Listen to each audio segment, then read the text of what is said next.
Oke, selamat datang semuanya. Di sesi kali ini, kita akan coba bedah tuntas dua bab yang paling fundamental dalam sebuah proposal penelitian, yaitu bab 1 dan bab 2. Anggap saja ini sesi workshop kita, di mana kita akan pastikan fondasi skripsi Anda itu benar-benar kokoh dari awal. Nah, pertanyaan ini saya yakin semua pernah ngalamin ya kan? Lihat halaman kosong di laptop, terus mikir, duh, ini harus nulis apa dulu ya? Tenang, Anda nggak sendirian kok. Ini memang bagian yang paling bikin deg-degan, tapi justru itu, kita akan urai sama-sama satu persatu. Hal pertama yang paling penting, kita ubah dulu cara pandangnya. Proposal itu bukan beban atau rintangan yang harus dilompati. Bukan. Anggap proposal itu sebagai peta jalan, atau kalau di teknik, ya blueprint-nya. Inilah panduan yang bakal menuntun setiap langkah kita, supaya penelitiannya lurus, fokus, dan nggak tersesat di tengah jalan. Baik, kita mulai dari bab 1. Sebetulnya, inti dari seluruh bab ini tuh sederhana banget. Tugas Anda cuma satu, menjawab pertanyaan fundamental, yaitu, mengapa penelitian ini penting untuk dilakukan? Semua argumen yang Anda bangun di bab ini harus mengerucut ke jawaban pertanyaan itu. Jadi, bab 1 ini punya 3 fungsi utama. Pertama, ini adalah ajang Anda jualan ide. Anda harus bisa meyakinkan pembimbing dan penguji kalau topik Anda ini relevan dan penting. Kedua, Anda harus tunjukin dengan jelas masalah spesifik apa sih yang mau diselesaikan. Dan yang ketiga, dari masalah itu, Anda tetapkan tujuan yang jelas dan bisa diukur. Oke, mari kita bedah alur logika dari sebuah latar belakang yang kuat. Bayangkan seperti piramida terbalik. Anda mulai dari yang paling luas dulu, yaitu fenomena umum. Ceritakan gambaran besarnya. Lalu, kerucutkan ke bawah. Fokus ke masalah yang lebih spesifik, dan ini penting, harus didukung data. Setelah itu, tunjukkan di mana letak celah atau research gap-nya, apa yang belum terjawab oleh penelitian-penelitian sebelumnya. Nah, di akhir, Anda tutup dengan bilang kalau tujuan penelitian Anda adalah untuk mengisi celah itu. Selesai. Nah, coba lihat deh, ini sering banget bikin bingung padahal sederhana sekali. Rumusan masalah dan tujuan penelitian itu kayak dua sisi dari koin yang sama. Kalau rumusan masalah itu bentuknya kalimat tanya, ya tujuan penelitian itu jawabannya dalam bentuk kalimat pernyataan. Sesimpel itu. Kalau pertanyaannya, bagaimana pengaruh X terhadap Y? Tujuannya ya untuk menganalisis pengaruh X terhadap Y. Jangan dibuat rumit. Setiap penelitian yang bagus itu harus ada gunanya kan? Nah, gunanya ini ada dua. Ada manfaat teoritis, ini kontribusi Anda untuk ilmu pengetahuan. Mungkin memperkuat teori yang ada atau bahkan mengusulkan sesuatu yang baru.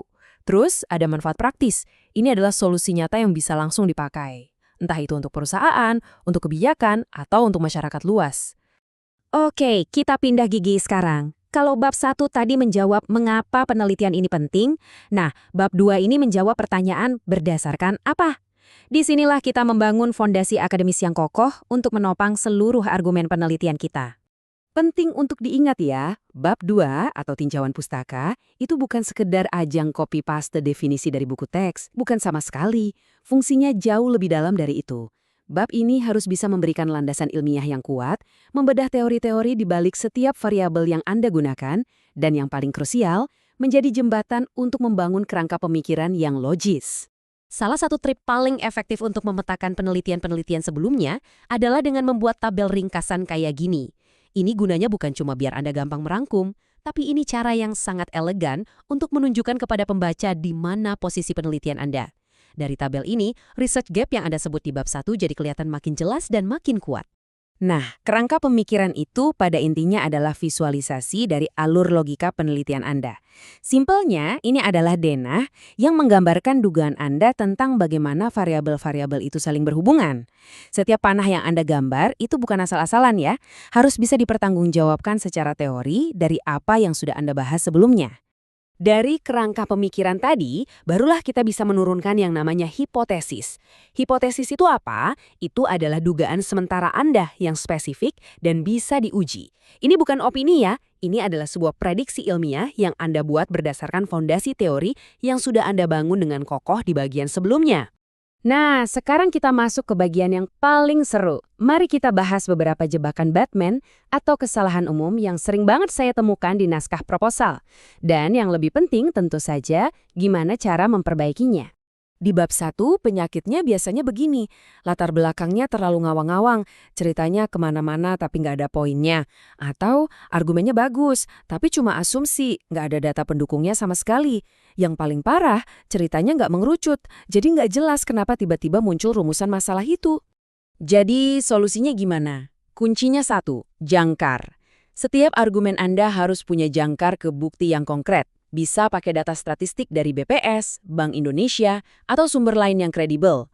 Kutip temuan dari jurnal-jurnal ilmiah. Sajikan fakta empiris dari lapangan. Inilah yang membuat argumen Anda jadi berbobot, bukan sekedar opini. Kalau di bab 2, jebakannya beda lagi. Yang paling sering itu, bab 2 cuma jadi kumpulan definisi, kayak kamus. Kesalahan lainnya, menggunakan referensi yang udah terlalu tua, udah nggak relevan. Dan yang juga sering terjadi, teori-teorinya cuma dijajarin aja, tapi nggak pernah dirangkai untuk jadi satu argumen yang utuh. Nah, tips perbaikannya, prioritaskan jurnal ilmiah terbaru. Patokan amannya, usahakan 80% referensi Anda itu terbitan 5 maksimal 10 tahun terakhir. Dan ingat, tugas Anda itu bukan cuma mendaftar teori, tapi mensintesis. Artinya, Anda jelaskan bagaimana teori-teori itu saling terkait, saling mendukung, dan bersama-sama membentuk argumen penelitian Anda. Oke, anggap proposal Anda sudah hampir selesai. Eits, jangan buru-buru dikirim ke dosen pembimbing. Mari kita lakukan inspeksi terakhir dulu ya. Kita cek sama-sama pakai daftar periksa ini untuk memastikan semuanya sudah oke. Coba cek proposal Anda sambil jawab pertanyaan-pertanyaan ini. Di bab 1, apakah latar belakangnya sudah logis dan ada datanya? Rumusan masalahnya jelas? Tujuan dan rumusan masalahnya nyambung? Pindah ke bab 2. Apakah teorinya relevan sama variabel Anda? Referensinya cukup baru? Dan terakhir, apakah kerangka pemikiran dan hipotesisnya masuk akal? Pastikan semua kotak ini bisa Anda centang dengan penuh keyakinan. Ingat baik-baik ya. Proposal yang solid dan terstruktur rapi itu bukan sekedar formalitas untuk lulus sidang proposal. Ini adalah investasi waktu Anda yang paling berharga. Inilah jaminan supaya perjalanan penelitian Anda nanti jadi lebih terarah, lebih lancar, dan insya Allah sukses. Nah, sekarang peta jalan Anda sudah ada di tangan. Anda sudah tahu kenapa penelitian ini penting dan di atas fondasi apa penelitian ini berdiri. Jadi, pertanyaannya sekarang bukan lagi, aduh mulai dari mana ya? Tapi sudah berubah menjadi, kira-kira penemuan menarik apa ya yang menanti saya di ujung perjalanan ini? Selamat meneliti.